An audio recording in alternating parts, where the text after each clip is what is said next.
Sore semuanya. Kita kembali lagi di Cica. Kita episode yang ke-8. Nggak kerasa ya udah ke-8 nih. Episodenya ke-8. Bincang-bincang kreatif. 16 subsektor ekonomi kreatif. Saya Dina. Saya malam hari ini ditemani oleh Saya J. Yatmoko. Selamat sore. Selamat sore, Kak. Senang ya ngobrol. Kali ini kita ngobrolnya mau bahas mengenai film ya, teman-teman. Film itu kan salah satu subsektor ekonomi kreatif. Nama panjangnya J. Yatmoko. Oke, kemudian punya company-nya namanya Zeta Mind. Zeta Mind Studio. Kenapa namanya Zeta Mind? Zeta Mind. Kalau kita dengar Zeta Mind mungkin agak asing, tapi kalau kita dengar kayak Giga, Tera, itu mungkin udah familiar ya. Zeta itu yang paling atas. Zeta dan Mind itu pikiran. Jadi kita punya pemikiran yang mungkin di luar batas. Itu filosofinya seperti itu. Cakep ya. Nice. Jadi ini asli Batam? Iya, ini company asli Batam. Kita bikin di Batam tahun 2017. Zeta Mind ini sebenarnya nggak cuma film, tapi ada subsektor yang lain seperti animasi, komik, penerbitan, dan juga videografi, iklan juga. Oh, iklan, ya. Dan satu itu di production house. Iya, macam production. Macam production house. Apa namanya? Ini barusan filmnya baru keluar ya? Iya. Apa namanya? Judul Arumi, The Night is Blue. Iya. Saya telat. Ngajakin nonton terus. Udah habis, Mbak. Ya, kebetulan kemarin cuma 1 minggu aja tayang di bioskop. Itu pun nggak seluruh Indonesia ya, cuma 6 wilayah di Indonesia, yaitu di Batam, Pekanbaru, Cilacap, Kroya, sama Sengkang. Sorry, 5 wilayah. Sengkang itu Sulawesi Selatan. Kita milih siapa tuh? Jadi dari pihak distributor bioskopnya. Kalau yang Batam pasti saya yang pilih, tapi ada beberapa bioskop yang mau memutar di luar Batam. Jadi ya lumayan lah bisa buat promo kita di Batam. Ya harus buat di sini. Tapi gimana animonya di sini? Di Batam lumayan. Jadi 70% dari penonton itu di Batam. Terus yang kedua Pekanbaru sekitar 15%-an lah. Dan sisanya di Cilacap sama ini, karena kita harus ngadepin film-film Hollywood yang ya udahlah kita ini aja lah, udah slow aja. Yang penting kita udah bisa tayangkan film kita, dan impact-nya sebenarnya poinnya ya film ini udah banyak dibicarakan di beberapa media, dan juga di Jakarta juga sebenarnya mereka bikin nayangin, cuma keterbatasan waktu sama keterbatasan kemarin dana untuk distribusinya yang agak kurang, jadi kita mungkin belum sanggup ke Jakarta gitu. Dengan persaingan juga yang ketat dengan produsen film nasional sendiri lah ya. Betul. Gimana ceritain dong latar belakang buatan film ini sebenarnya, nggak awalnya dulu deh, kenapa bangun 2017 ya kaliannya? 2017 itu apa sih sebenarnya yang membuat Bang D dan tim ya membuat usaha ini? Karena kalau kita di ngobrolan di Cicak ini, endingnya ini harus memberikan informasi, wawasan, dapat inspirasi lah, bahwa sebenarnya sektor usaha film itu menjanjikan. Jadi balik lagi ke cerita dong, latar belakangnya kenapa milih usaha ini, maksudnya perjalanan dari Bang J sendiri nih, ini lepas kuliah atau apa, terus kenapa memutusin ke film? Oke, dulu saya sebenarnya kalau bicara pendidikan formal di film, saya nggak punya pendidikan formal di film. Saya kuliah dulu di jurusan teknik mesin malah. Gitu. Karena saya cinta film. Jadi waktu SMA tuh sering bolos, sering bolos ke bioskop, terus habis itu sering nonton film, dan itu terinspirasi pengen kuliah di film, ternyata orang tua nggak ngebolehin. Jadi ya udah masuk jurusan mesin, ikut UKM film. Nah, jadi belajar film di UKM. Oke. Sampai lulus. Jadi saya ikut UKM dan satu-satunya peserta dari jurusan teknik mesin. Agak aneh ya. Tapi di situ saya memang tekad saya ingin belajar sih. Jadi ya udah nggak usah dipikirkan, yang penting saya punya ilmu aja. Lalu itu sampai lulus kuliah.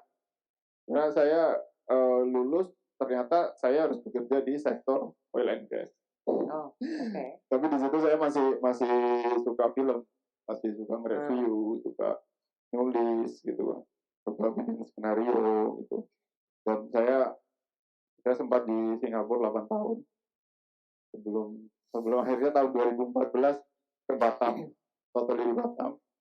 Saya di situ coba cari-cari komunitas gitu kan, komunitas film seperti ada nggak sih di Batam? Gitu. Ya itu dia pertanyaan kita soalnya. Iya, ternyata di Batam tuh minim banget komunitas film gitu kan. Terus ada yang tertarik sama film, tapi waktu itu ada satu film yang mungkin lumayan terkenal juga di Batam ya, Laskar Anak Pulo dulu ya. Iya. Habis itu saya coba komunikasi lah sama pembuatnya, dan akhirnya kita kenalan, dan ternyata ada juga nih komunitas film di Batam. Habis itu beberapa tahun kemudian, tahun 2014 saya coba bikin film pendek ya di Batam. Mengenai saya lebih suka genrenya thriller sama tragedi sebenarnya. Habis itu saya bikin film pendek judulnya Cemetery. Habis itu 2015, 2016 saya coba menyusun gimana sih untuk menaikkan komunitas film. Saya coba bikin kayak semacam festival film. Saya kumpulkan kawan-kawan yang ada di Batam, bikin Cinema Raya. Tahun berapa sih? 2016. Nggak denger ya kita? Apa kita Iya, gagal? kita mungkin kalau di komunitas film ini cukup terkenal, Cinema Raya, dan itu benar-benar sayangnya publik nggak dengar, kurang dengar. Ya kita memang lebih ke ini ya, kualitas itu jarang ngiklanin, jarang ini. Ya, karena kita tahu sendiri komunitas film ini duitnya tekak lah. dari pemerintah sendiri kan belum ada istilahnya apa ya, mau melontarkan dana ke film, mereka masih mikir-mikir lah sampai sekarang gitu ya. Jadi kita ya independen aja gitu. Kita eksis kok, ada kok gitu. Akhirnya 2016 kita bikin Cinema Raya, kita sewa bioskop waktu itu, satu teater di Kebri Mall, dan ternyata besar animonya gitu. 90% kursi itu keisi gitu. Gitu. Berapa hari ini? 1 hari. Dan itu di situ baru ketemulah anak-anak Batam yang benar-benar suka sama film. Dan itu kumpulin, kita diskusi panjang lebar gitu. Ada berapa kira-kira? Dan di situ dari yang ini ya maksudnya yang memang yang kan seatnya itu 290%, berarti ada 100-an lebih dong. Kalau ini akhirnya banyak kan anak-anak Batam yang suka film di situ. Tahun 2017 saya ketemu dengan kawan-kawan, salah satunya Daniel ya. Daniel salah satu peserta Cinema Raya juga. Jadi saya ketemu Daniel tuh di Cinema Raya. Kita bikin film, bikin festival situ. Ketemu Daniel, kayaknya aku ide sama dia gimana. Dia lebih ke animasi kan, tapi ada hubungannya dengan film. Dia juga suka sama film. Jadi akhirnya ngobrol, setelah kita bikin semacam company. Kalau nggak bikin, kita eksistensinya kurang gitu. Akhirnya saya bikin sama dia Zetamin. Sebenarnya dulu Zetamin awal-awal nggak produksi film, lebih ke komik. Kita jadi publisher komik sempat, tapi ada beberapa divisi juga kan. Kita bikin film pendek, bikin komik, bikin animasi pendek, itu iklan. Udah, akhirnya kita bikin.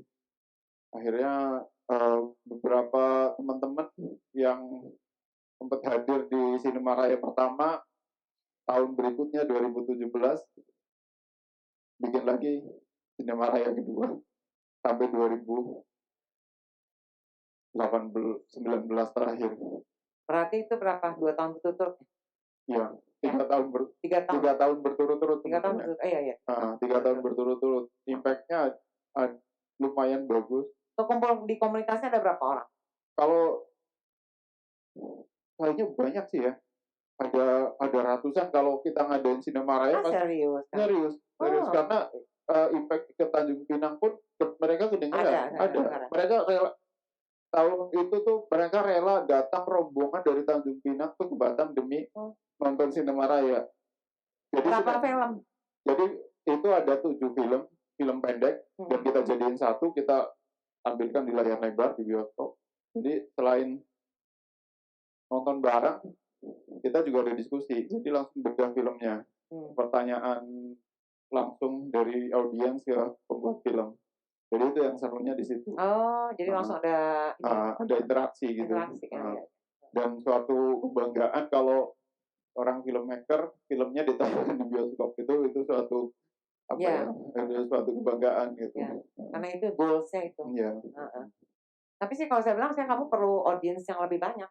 Betul. Dan ini yang lebih majemuk gitu ya. Justru sekarang ini benar-benar kita kayak pengen ngeyakinin gitu loh ke publik Batam, bahwa Batam tuh ada gitu loh.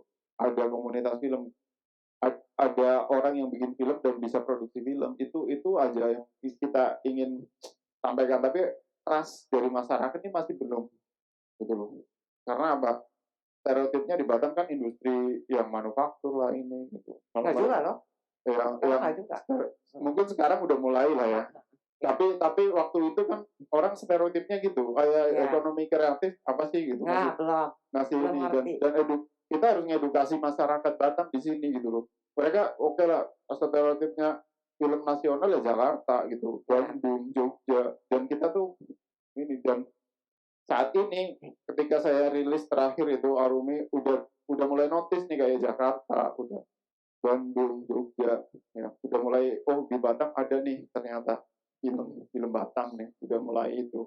Ketika saya tahun 2018 saya produksi film layar lebar pertama saya, Ramli Oi Ramli. Siapa? Ramli Oi Ramli. Ramli Oi. Ini maksudnya P. Ramli? Bukan. Jadi seorang anak Melayu yang mengidolakan P. Ramli. Gitu. Jadi P. Ramli ya. Jadi itu lumayan. Saya juga mengidolakan dia loh. Itu lumayan sukses di Batam. Itu lumayan sukses di Batam. Udah hampir 5.000 penonton. Kita ini. Tapi aku nggak tahu ya gitu, ya ngeselin banget ya diriku sendiri. Ramli Om Ramli. Dan itu film yang istilahnya bikin impact sama perfilman Batam. Karena selain tahun berapa kali? Tahun 2019 launchingnya. Kita bikin startnya 2018 produksinya. Kita launchingnya 2019. Jadi impact-nya lumayan besar film itu.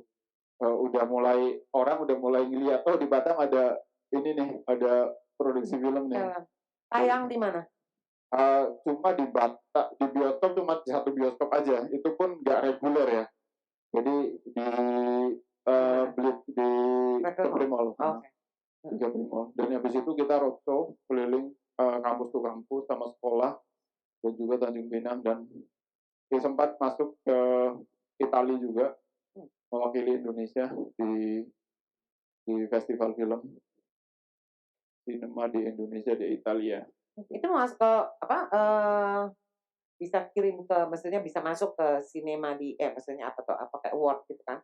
Itu bukan award, tapi lebih ke official selection untuk di-screening di sana.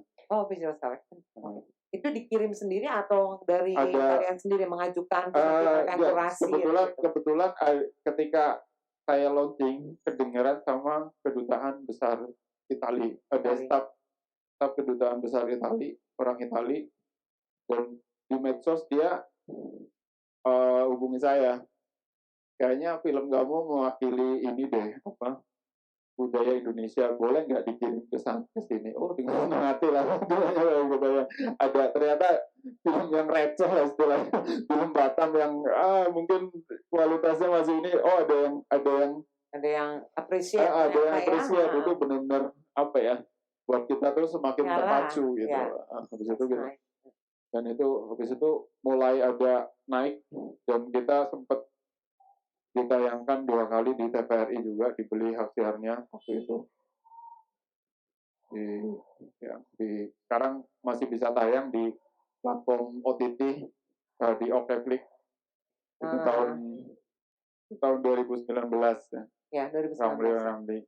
Jadi setelah 2019, 2020 sebenarnya kita mau bikin film lagi. Tetapi ternyata udah praproduksi kena COVID kan. Ya. Ada COVID. Habis itu orang-orang anggota pada down semua. Ya. Jadi aduh udah prepare praproduksi, tulis skenario ini, dan saya berpikir aduh kalau gini saya juga down gitu kan, nggak bisa, tangan gatel pingin syuting, pingin produksi, tapi nggak memungkinkan kayaknya kalau ini. Akhirnya saya berpikir gimana caranya syuting biar aku bisa syuting terus di COVID, di saat pandemi gitu kan. Tulis cerita, jadilah Arumi ini kan. Arumi Next is Blue ini. Jadi saya nulis sekitar 2 mingguan, nulis skripnya. Habis itu kawan-kawan sebenarnya udah pada down tuh gara-gara COVID gitu kan. Nulis draft 1 selesai dalam 2 minggu. Kayaknya ini budgetnya nggak ada nih. Udahlah, talangin dulu lah gitu kan. Keluarin dari kocek aja dulu gitu. Akhirnya oke, saya umumkan ke kawan-kawan, kita syuting aja nih. Syuting apa bang? Udah, film baru aja. Aku baru nulis. Kita bikin seminimalis mungkin, krunya minimalis, pemainnya minimalis, dan dana juga minimalis. Oke, go ahead. Akhirnya go ahead. Kita 3 bulan, 4 bulanan lah. Syutingnya? Enggak, kita cari pemain, cari lokasi gitu kan. Preparationnya. Akhirnya ditetapkan pas Agustus, 15 Agustus, kita syuting hari pertama untuk film Arumi sampai 6 September. Bulan ya? 3 mingguan. Selama syuting itu ternyata banyak hal yang nggak terduga sih. Ternyata banyak yang support juga, banyak sponsor yang masuk. Jadi banyak yang dukung lah, dari swasta terutama, dari pemerintah juga, mereka paling izin lokasi atau apa gitu. Udah kita go ahead, akhirnya selesai juga syutingnya kan. Kita mikir gimana nih kalau kita cuma bikin nggak goal sampai ke bioskop, kayaknya agak kurang. Gimana caranya ini bisa sampai bioskop? Akhirnya saya coba cari informasi sampai ke Jakarta walaupun COVID itu.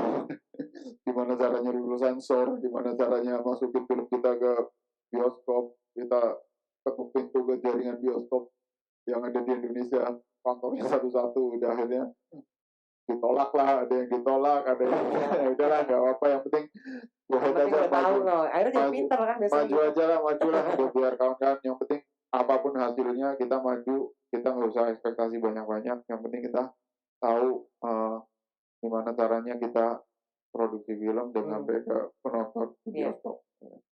Itu banyak yang ini sih, mungkin ya ada yang prihatin, ada yang seneng, ada yang mungkin oh ya ini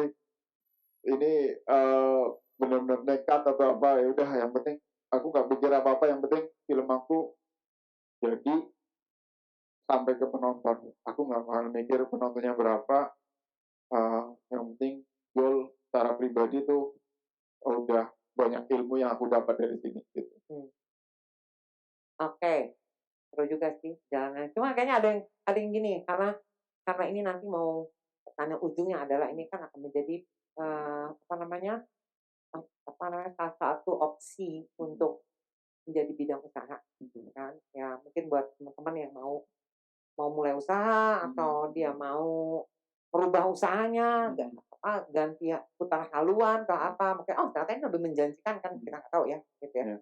Nah, saya masih agak penasarannya sebenarnya di angka, gitu. Karena kan kayak kamu bilang kan, setahu saya sih kalau bikin film itu emang ya lumayan ya angkanya ya, Iya. gitu ya. Angkanya lumayan. Eee, Waktu bikin ini yang terakhir, si Arumi ini, boleh tahu nggak sih angkanya berapa? Berapa modalnya? Modalnya Roughly lah ya, kira-kira. roughly. Terus, eee, gimana kamu cope-nya, gimana kamu itunya, apa Dapat namanya, bisa dapetinnya itu, terus revenue ya. untuk starting-nya Oke. apa kita dengan dana sekian dulu, entar begitu nyari lagi atau gitu-gitu? Ya, oke. Heeh. Oke, jadi jujur-jujuran ya, untuk yang Sarumi ini sekitar 300-an, Oke. 300 juta. Itu pun nggak berupa uang cash semua ya. Iya. Bisa bisa bisa jadi itu kayak privilege dari sponsor. Tapi kalau kita total ya sekitar itu. Yes, Mungkin uang cash itu lebih ke untuk bayar pemain sama kru ya, sama konsumsi, sama sewa alat itu. Tapi yang lain kan kayak misalkan untuk akomodasi, transportasi atau kayak konsumsi kadang kita ada dari sponsor malah Iya. gitu. Tadi kan kamu bilangnya alhamdulillah dapat Iya, sponsor iya, gitu ya. betul, dapat sponsor. Jadi itu meringankan beban saya sebagai produser juga Iya, waktu di film Harum itu. Jadi kayak menurut aku kayak film ini ya, itu nggak ada ruginya sih. Jadi memang mungkin agak lambat ya untuk break even, tapi film itu adalah aset seumur hidup, bahkan bisa diturunkan, diwariskan gitu loh ke anak cucu kita gitu. Dan kenapa saya dulu suka banget film, karena saya punya visi, aku harus punya karya yang harus punya sesuatu yang bisa diberikan ke anak cucu aku gitu. Itu visi aku gitu. Dan film ini sampai kapanpun tuh akan ada gitu. Dan itu sebagai suatu apa ya? Suatu hal yang bisa membangkitkan memori kita suatu saat nanti. Oh, ternyata kayak pemain ya, waktu mudanya aku kayak gini ternyata gitu. Dan ini suatu saat pun orang akan melihat lagi gitu. Dan itu ada nilai ekonomis lagi nantinya, suatu saat nanti. Dan mungkin kalau saat ini ya, saya waktu tayang di bioskop kemarin belum mencapai angka yang diinginkan lah. Tapi saya yakin suatu saat nanti orang akan membicarakan film ini. Ada nanti di streaming online kan, kayak sekarang banyak Netflix, Gameflix, dan GoPlay, Maxstream, itu kan mereka membutuhkan konten. Dan ini aja udah diminta gitu loh. Dan potensial untuk dapetin duit tuh banyak. Kayak Ramli aja. Itu sekarang udah tinggal. Itu kalau potong. Kalau Ramli itu berapa budgetnya? Budget dulu sekitar sama 300-an juga. Lokasi syutingnya Batam semua. Nah, Amin di Batam, jadi karena kita gini kalau nonton film nih, saya juga suka nonton film, saya senang baca dan nonton film pastinya. Tapi saya biasanya lebih suka baca, karena kalau film dari buku yang dibikin ke film, banyak kali dipotongnya, banyak banget potongannya kan, jadi yang nggak seru deh gitu, tuntutannya kurang gitu. Nah, tapi kan kalau kita udah ngeliat film nih, nah ini pasti filmnya murah deh, karena udah pemainnya cuma 3 orang, pasti situ-situ aja. Gitu, ini masih budgetnya murah nih, gitu, sorry ya. Maksudnya kan kita sebagai penonton ya, gitu. Betul. kalau Rambling kemarin lumayan banyak ya, kita explore benar-benar wilayah Batam ya, dari Nongsa sampai Jembatan Barelang sampai ke Jokarina, terus Berapa lama syutingnya? kalau Rambling dulu ada sekitar Produksinya? 1,5 bulan ya, itu lebih lama. Karena Cepat juga ya? Cepat loh. lama itu termasuk lama. Termasuk lama. karena Itu salah karena ya. setiap hari tuh counting, kalau sehari syuting aja berarti kita harus mengeluarkan duit Argo. untuk jalan. Meterannya jalan terus. jadi ya, dan sekarang Ramli ya udah tinggal nikmatin hasilnya. Break even udah break even, udah kemarin sempet tayang di TV, sempet tayang. Nah, kalau misalnya gini, kamu kan udah break even, terus habis itu kan yang diminta Maxstream minta, Nah, boleh kasih bocoran nggak sih? Gimana cara itunya sih? Gimana cara bayarnya? Dibayarnya gimana gitu? Kalau itu ada beberapa opsi sih. Ada yang sistemnya kita beli nonton sekali gitu kan, nonton sekali dengan kayak tiketing gitu kan, kita bayar pakai pembayaran digital, misalkan kayak Dana apa atau GoPay atau apa gitu kan, misalkan harga 5.000 gitu kan, kita dapat sekitar 30-40% setelah dipotong pajak. Hitungnya dari seberapa? Ya kan 5.000 kan. Oh, 5.000. Ya, kan satu pemirsa bayar 5.000. 5.000, iya. Berarti kita dapat pemirsanya itu. Iya. Kita katakanlah dapat 10.000 nonton aja di GoPay itu. Itu kan sekarang mudah banget aksesnya kan. Iya. Dan ya itu duit gitu. Kayaknya PR kamu sekarang mesti ini deh, mempromosikan itu film. Promonya tuh dalam artinya bukan filmnya, promo gitu loh, supaya orang mau orang mau nonton gitu, mau ada di mana nih, oh mainnya di Maxstream, orang juga nggak tahu kadang-kadang gitu loh. Dan kita kayak di Okeflix kita kan masih jalan tuh running, kita masih ada revenue juga di situ untuk Ramli ya. Mungkin ya cuma di Batam ya, sekarang malah seluruh Indonesia gitu. dong. Seluruh Indonesia. Itu udah jangkauannya internasional kalau kayak. Iya, itu udah jangkauannya. Kalau Maxstream Indonesia ya. Indonesia.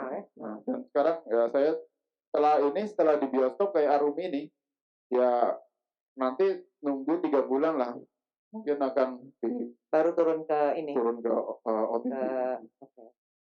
Dan itu di situ ya perputaran duit nantinya gitu loh. Jadi di sini apa ya, banyak masyarakat Batam ya, pengusaha Batam masih belum, karena dia lambat gitu loh. Karena kan gini lah, ya kan pengusaha kan, kalau pengusaha bener kan, kenapa selalu bilang time is money, gitu kan? Karena semua maunya perputaran cepat. Film ini menjanjikan, ternyata bisnisnya menjanjikan, dan ya kalau ngapain sih siapa keluarga Punjabi itu bikin film segitu banyaknya film. Kalau dia tuh emang nggak ada cuan gitu loh misalnya buat dia gitu. Tapi memang panjang, jadi makanya dia harus terus kan bikin. Iya, makanya harus bikin. Supaya ini tutupin yang ini tutupin ini kan. Akhirnya at the end-nya lu udah gede gitu kan. Betul. Iya, sebenarnya itu. Cuman karena perputaran di pemikiran dari pengusaha, oke kita ngomong pengusaha di Batam ya gitu. Ini asik nih. Yang udah kebiasaan dengan manufacture itu kan cepat. Semuanya cepat kan gitu. Terus kamu bangun shipyard gitu cepat. Hitungannya berapa lo disewa sekian, jebret tuh. Nggak bayar DP lo nggak jalan. Kira-kira kayak begitu deh. Semua basic frame bisnisnya adalah seperti itu. Sementara kalau frame bisnisnya film, musik, jadi semua yang basisnya. Ini kenapa sorry saya ngomong kayak begini, sama ekonomi kreatif itu semua gitu. Jadi memang bisnis yang agak, kecuali kuliner ya, kita beda ya kalau kuliner ya. Kalau kuliner tuh ya lu bayar sekarang, kalau nggak lu nggak makan gitu kan, kayak gitu. Saya kira kayak gitu. Tapi kan untuk yang lainnya dengan basis kreatif itu memang butuh. Ini tertiary lah, ini kebutuhan tertiary kan. Betul. Tapi menjanjikan. Pas denger gini, oh oke, not bad banget ya. Setelah itu, begitu pas lagi produksinya juga kalau dapat sponsor di situ, berarti kan banyak banget tuh yang kebuang kan gitu. Betul. Dan saya budget 300 juta, duit yang saya keluarkan, duit pribadi ya. Duit pribadi nggak sampai 100 juta. Saya punya hak cipta dari film itu, saya punya intellectual property dari film itu yang bisa saya kembangkan dan sudah saya explore jadi novel, saya explore jadi merchandise, kaos, hoodie, dan banyak sekali jadinya diversifikasi banyak. Iya, diversifikasinya ini banyak gitu. Ketika saya punya intellectual property, ya udah, saya berarti suatu saat nanti anak cucu saya misalkan ya mau explore intellectual property dari Arumina is Blue bisa gitu. Iya. Dan saya nyantai aja. Saya dibilang rugi saat ini, tapi nanti bakal ini bagi saya nggak akan rugi gitu. Kamu Jadi lagi santai aja gitu. ya, kamu lagi menabur nanti nanti. Ya, seperti itu. Saya kira Mungkin itu pemikiran saya seperti itu. Dan beda lah sama orang mungkin ya kalau bisnis ini kan pengennya cepat. Nggak beda. Kebetulan saya juga di usaha saya ekonomi kreatif. Jadi memang yang nggak apa namanya lu bayar lu gitu FOC semua kita nggak bisa. So, karena butuh kreativitas. Dan kreativitas itu harus kita buktiin kan. Dan itu aja sebenarnya. Maksudnya kelebihannya di. Oke. Sekarang saya ingin tahu mengenai pada saat mau bikin produksi itu komponennya kan banyak tuh. Komponen yang mengerjakan sampai jadi film. Saya ngomong orang awam aja ya, emang awak soalnya di dunia film. Setaunya cuma penonton sebagai penonton film. Dan menjadi begitu kan kalau kita lihat di terakhir film tuh sampai skripnya terus editornya terus apa aja. Kalau pemikiran saya sih bidang-bidang itu sebenarnya kan bisa menjadi usaha gitu kan, dan akhirnya menjadi satu kolaborasi. Bisa mungkin nggak itu kayak gitu? Itu sangat memungkinkan sekali karena film itu pertama kali adalah ide kan. Ide, ketika ada ide, produser pengen ngangkat suatu ide, di situ produser pasti akan berkolaborasi dengan banyak pihak.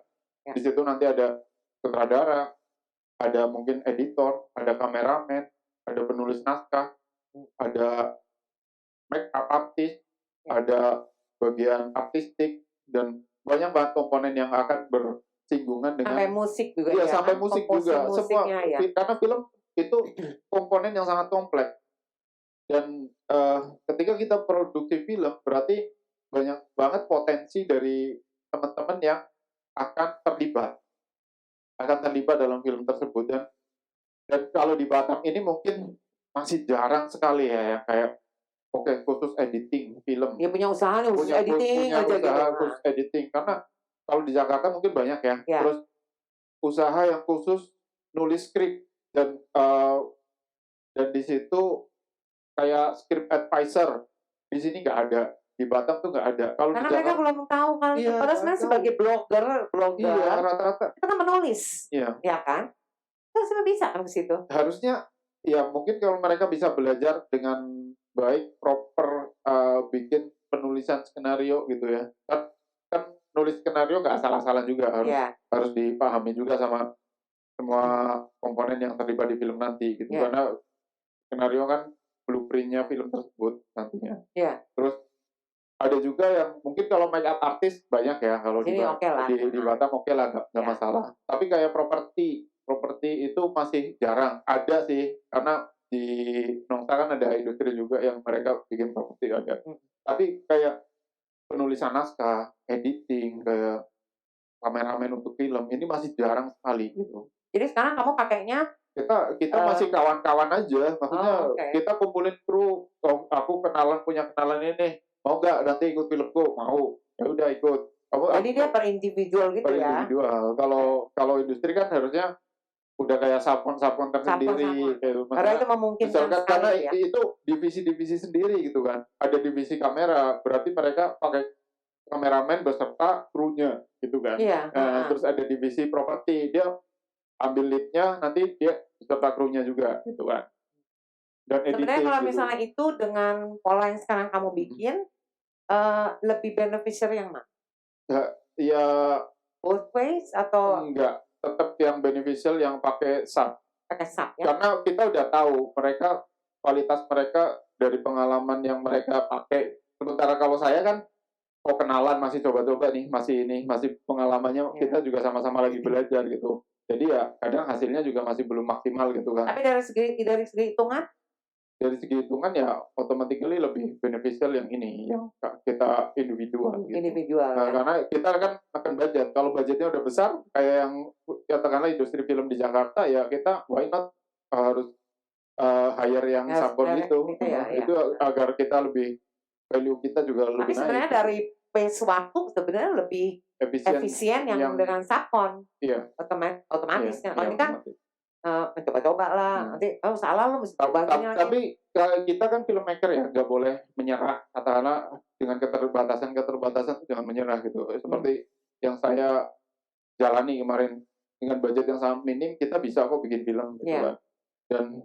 Dan oke, dengan budget sekian kita kualitasnya mungkin nggak sama seperti yang film-film besar, tapi kita bisa bisa memasarkan agar kita lebih untung gitu nantinya. Oke. Sekarang saya mau ingin tahu juga yang aduh apa ya, lupa ya. Lupa. Banyak banget sih soalnya, ternyata tuh seru banget gitu ya, komponennya banyak nih gitu. Untuk mereka yang nih anak-anak milenial sekarang kan, kayaknya kalau kita lihat kebanyakan tuh mereka apa namanya, ininya mengincarnya atau makanya punya cita-cita atau apa sih gitu ya, bikin startup. Semua berlomba-lomba untuk bikin startup, ya kan? Itu kan sekarang terjadi sekarang kan. Padahal sebenarnya kenapa nggak bikin film sih lo gitu, ya kan? Karena film itu juga ya seperti yang tadi Bang Jay bilang bahwa ini adalah bisa menjadi legacy. Iya. Ya, startup ini kan bisa bisa jadi booming, Iya. bisa jadi sukses ya. Emang sebenarnya semua usaha kayak begitu sih ya. Gitu. Tapi sejuta umat nih yang udah lari ke situ semua gitu kan. Sementara untuk anak muda ini kok untuk di Batam ya saya ngomongnya, untuk di Jakarta beda ya, gitu ya. Nggak ada yang mau ke situ. Nah, mungkin dengan saling nonton nih, pemirsa yang nonton nih. Terus sebenarnya gue suka nih nonton film. Jadi awalnya kayak Bang Jay juga nih, gara-gara seneng nonton film. Terus akhirnya cuman nggak tahu how to start-nya gimana caranya. Aduh kayaknya sebuah dreaming gue bikin film mungkin gitu. Gitu. Mungkin boleh cerita dikit nggak sih start awalnya? Tadi kita kayaknya jadi flashback nih. Tapi nggak apa-apa deh gitu loh. Soalnya baru come up lagi di kepala saya bahwa iya untuk mereka-mereka yang akhirnya dengan lihat ini ya pengen bikin film. Ya, sebenarnya sih bikin film itu gampang-gampang susah juga ya. Maksudnya yang jelas kita mau belajar film itu harus ada skrip gitu. Itu dari situ kita baru bisa develop film tersebut nanti seperti apa.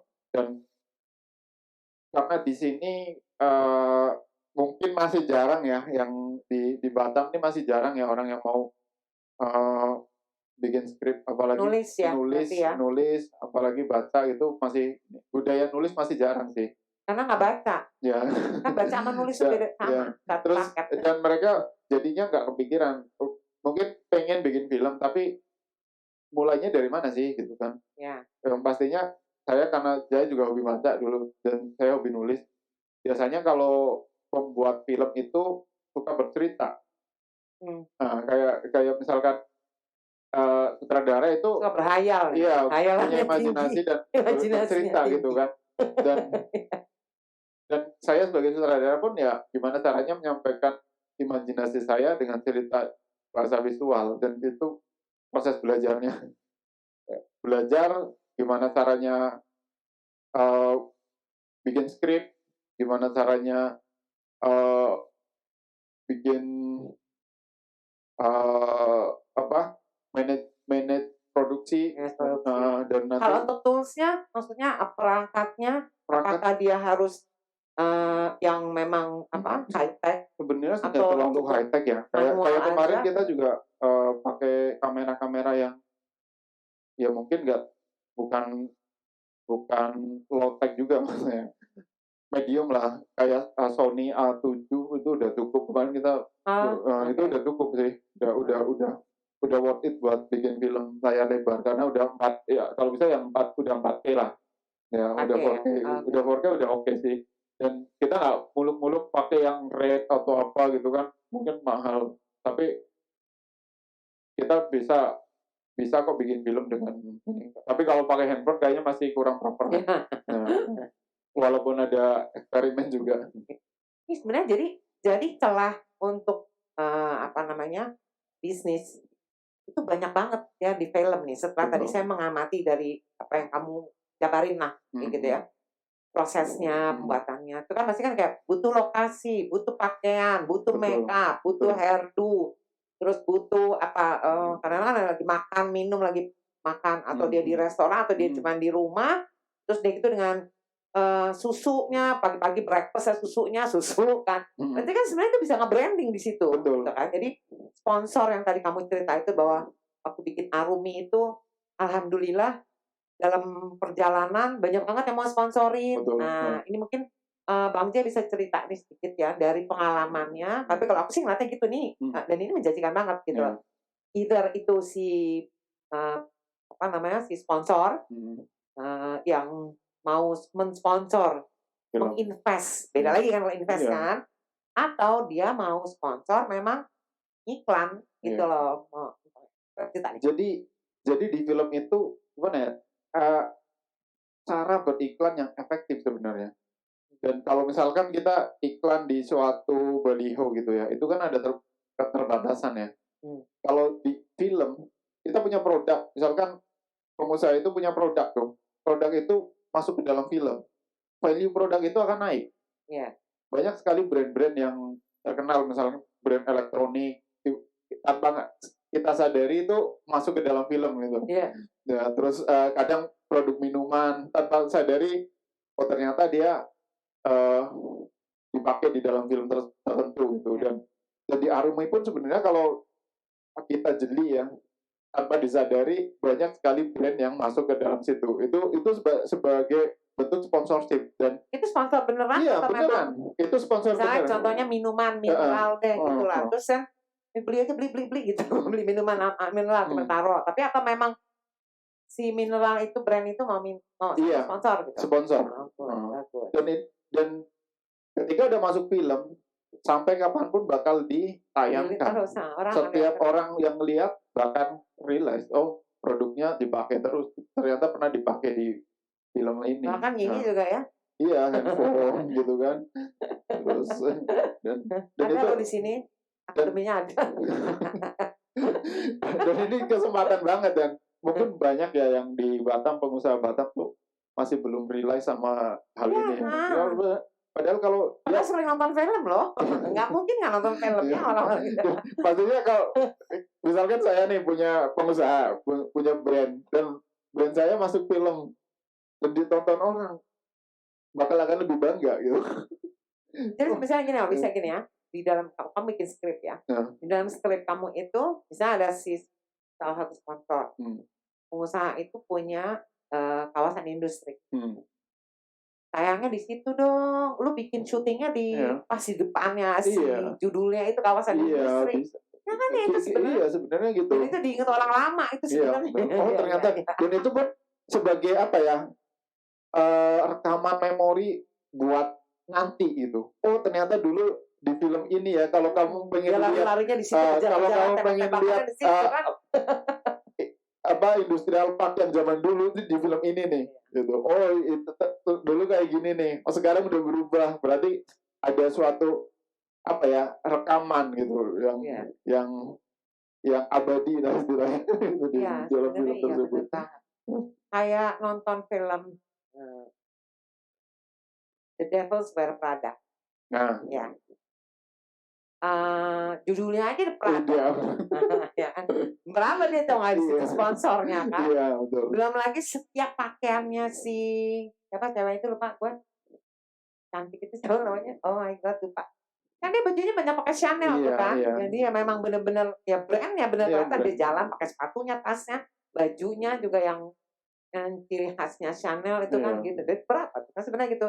Dengan shopping bag-nya aja yang dia lagi ngambil, dia bisa ngambil itu apa branding yang sangat tepat gitu. Lama selesainya gitu. Apalagi ketika film itu booming, orang tuh udah ngomongin terus itu. Iya. Tuh kan jadinya tuh ya. Jadi sebenarnya emang banyak banget ini apa namanya salah satu usaha yang yang potensial. Salah satu juga tempat atau kita ngomongnya yang untuk mengiklankan usaha kita masing-masing ya siapapun ya yang memerlukan, tinggal itu diobrolin aja sih sebenarnya dengan si produsen film. Iya. Saya sebenarnya pengen sekali ya ketemu dengan pengusaha-pengusaha di Batam. Saya ada project nih, ada beberapa project yang pengen saya garap dan saya membutuhkan dana. Dana itu berupa mungkin dari sponsorship atau sebagai investor nantinya gitu. Dan ada kita mungkin bisa mengkondisikan lah ya, karena film belum digarap, berarti ada kesempatan untuk dimasukkan produk-produk tertentu ke dalam film Ya, saya nantinya tinggal gitu. kreativitas Ya, tinggal kreativitas kalian kita. aja. Gitu. Kayak kemarin yang Arumi kan, di skrip itu adegan pernikahannya sederhana banget. Ya. Tapi tiba-tiba ada salah satu pengelola wisata yang menawarkan ke kita. Langsung deh, skripnya saya rubah. Mereka taunya itu pengelola itu, taunya dari mana? Ya karena kamu datang ke mereka untuk pitching atau misalnya datang kebetulan coba deh iseng ke mereka kebetulan ada kawan yang kenal dengan pengelola tersebut kan, dan mereka bilang, oh ini lagi ada bikin film loh gitu kan. Oh ya udah, kita pengen menaikkan brand kita buat promosi juga, nggak apa-apa deh. Mereka pakai tempat kita kalau bisa gitu. Itu dengan senang hati kita gitu kan. Ya, akhirnya kita rubah skripnya. Ya waktu itu semua transportasi sama mereka semua, sampai makan segala macam, sampai konsumsi, penginapan ya. penginapan. Ya. That's good. That's good. Banget. Hah? Nah. Iya, kita pengen nggak secara kebetulan ya, tapi pengen ada pengusaha di Batam tuh sengaja pengen membuat brand mereka naik dengan masuk ke dalam film. Dan ini kesempatan buat mereka untuk mewujudkannya itu gitu kan. Kita ready nih. Saya sebagai filmmaker sangat-sangat siap gitu loh menyambut dari para pengusaha untuk sama-sama kita majukan nih industri film gitu kan. Iya.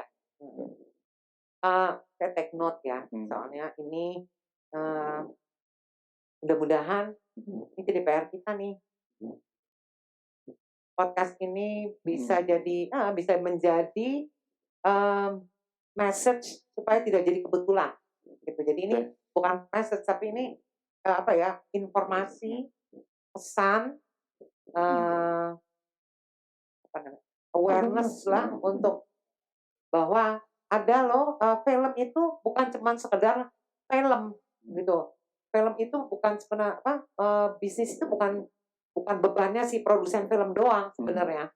Tapi sebenarnya ini bisa kolaborasi dengan banyak bidang usaha sebenarnya. Dan itu bisa dikolaborasikan lah, tinggal diobrolin lagi kan, terus mau gimana dengan disisipkan itu kan skrip itu gampangnya dirubah-rubahkan sebenarnya gitu.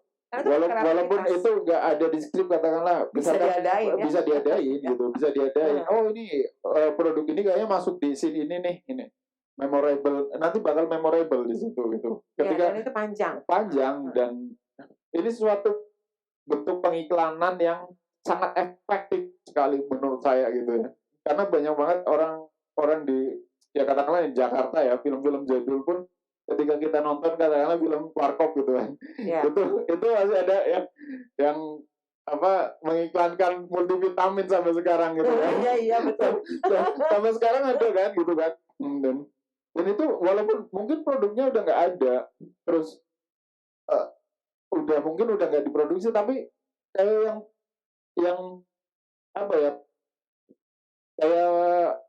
PT-nya Bata itu masih eksis gitu. Oke, seru nih. Tapi pokoknya ini pesannya ya ini menjadi pesan gitu dari mudah-mudahan ya podcast ini dan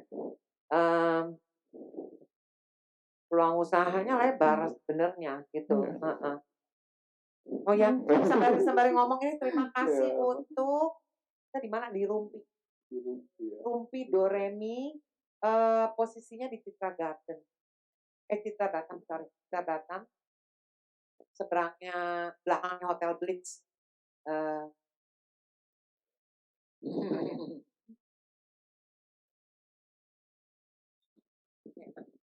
Coklatnya juga enak. Roasting-nya kan kita tadi investor ya, investor dan sponsor.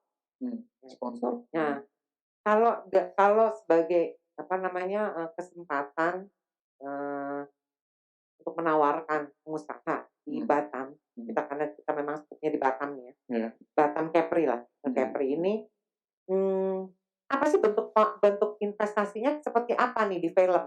Misalnya dia pengusaha manufaktur, atau dia pengusaha, real estate developer gitu. Apa dia bisa invest di film? Tentu aja bisa. Tapi bentuknya apa nih? Gimana? Biasanya sih kita sharing profit juga ya, kayak film kan suatu intellectual property yang ada nilai jualnya juga gitu kan. Jadi untuk para investor mungkin bisa menginvestasikan dana mereka ke dalam film tersebut. Jadi misalkan kita ada budget nih, kita hitung budget untuk produksi sekian. Dia mau menginvest berapa duit, berapa persen ke dalam film tersebut. Nanti kita akan sharing profit ketika nanti kita untung gitu. Itu kayak kita bikin perusahaan sama aja. Kita punya project nih. Kita ada project, kita bikin project ini sekian budgetnya. Jadi kita mau danain berapa persen gitu.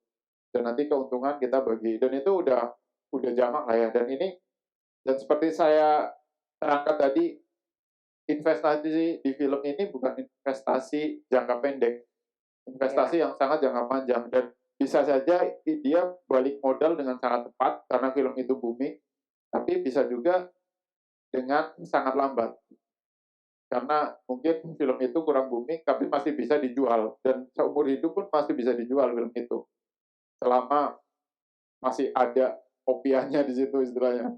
Bahkan film-film yang lama yang seluloid dan sekarang mau dihidupkan lagi nih dijadiin digital, dan itu ada nilai ekonomi lagi.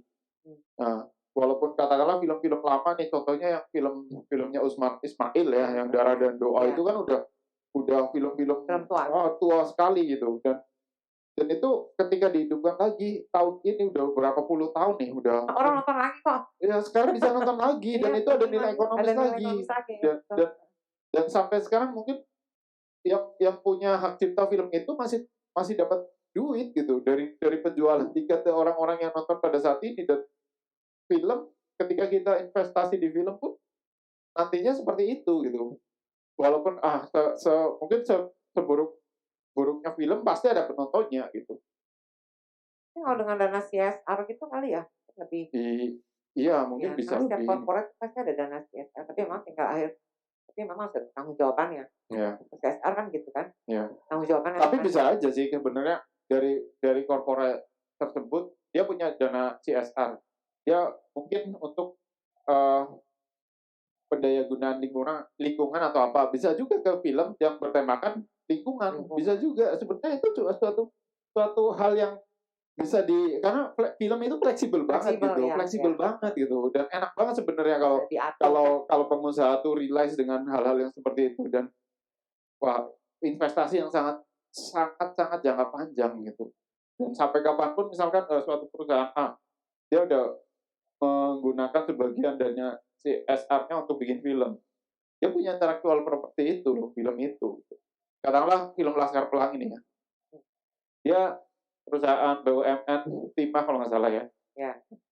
Dia kan invest di situ tuh. Iya. Iya kan? Dia ada nilai ekonomis juga di situ jadinya. Ketika dia booming pun mereka akan dapat. Mereka juga akan terima. Ketika dia mau pengen profit ya dapat profit. Kalau misalkan profitnya nggak dipakai untuk produksi lagi, berarti kan mereka udah invest lagi gitu loh. Ya. Seperti itu. Dan menarik banget ya. Kita lama loh ngobrolnya ya, ini lama banget ini. Soalnya banyak banget yang mesti dikupas, dan ternyata film itu complicated karena film itu kan kayak hidup ya, kayak kehidupan sebenarnya kan. Kehidupannya kan banyak banget aspeknya banget gitu kan. Jadi ya sebenarnya gitu, makanya kita jadi ngobrol lama. Sebenarnya banyak yang masih mesti Iya. dikulik lagi. Asik sih. Asik banget. Nah, kayaknya ada sesi berikutnya mungkin yang lebih fokus lagi. Tadi soalnya banyak sebenarnya banyak yang masih ngegantung Oh, iya, gitu. iya. Tapi setidaknya kulitnya udah mulai dibuka-bukain. Jadi buat teman-teman yang pengen usaha atau mungkin bapak ibu yang berminat ternyata, oh ya ternyata ada apa, ada bentuk lain lagi, form baru yang untuk tempat mereka untuk investasi atau mungkin dana CSR yang perlu dikelola, yang perlu dikeluarkan, atau juga mungkin, sponsor, dalam bentuk promosi dari produk ya, dan lain sebagainya itu bisa ternyata. Mudah-mudahan ini, podcast kali ini, seru ya, tapi gue suka banget Iya. dengernya. Asik, kayak ada ini, apa namanya, final statement dari Bang J, pasti itu buat pemirsa. Kalau saya sih pengen ya di Batam tuh ada semacam industri film yang benar-benar udah bergerak menghidupi masyarakat Batam. Karena Batam nggak cuma industri yang sifatnya kayak manufacturing atau shipyard, tapi kita ada potensi untuk membuat ekonomi kreatif di Batam maju, khususnya di film ya. Karena di Batam sendiri potensinya sangat besar dan ini belum digarap. Kalau kita menggarap dengan benar-benar potensi ini, potensi perfilman Batam, kita akan menjadi industri film yang kuat. Apalagi daerahnya strategis antara 3 negara, Indonesia, Malaysia, Singapura. Kita menjadi pusat industri film di Batam karena akan menjadi semacam kalau di Korea jadi K-pop ya, di Batam mungkin bisa jadi semacam kiblat industri entertainment di 3 negara. Saya punya cita-cita seperti itu ke depan. Oke, amin. Keren banget. So guys, terima kasih banget ya yang udah nonton. Ternyata ekonomi kreatif di Batam itu di Kepri itu potensinya masih sangat besar sekali. Tinggal gimana kitanya sih sekarang, gimana kitanya mau mulai melangkah mau kemana gitu. Karena mau diapa-apain, yang namanya industri kreatif, ekonomi kreatif itu nggak ada matinya.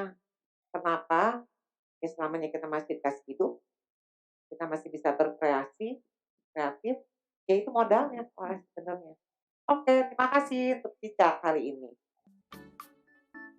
Selamat sore. Sampai jumpa lagi.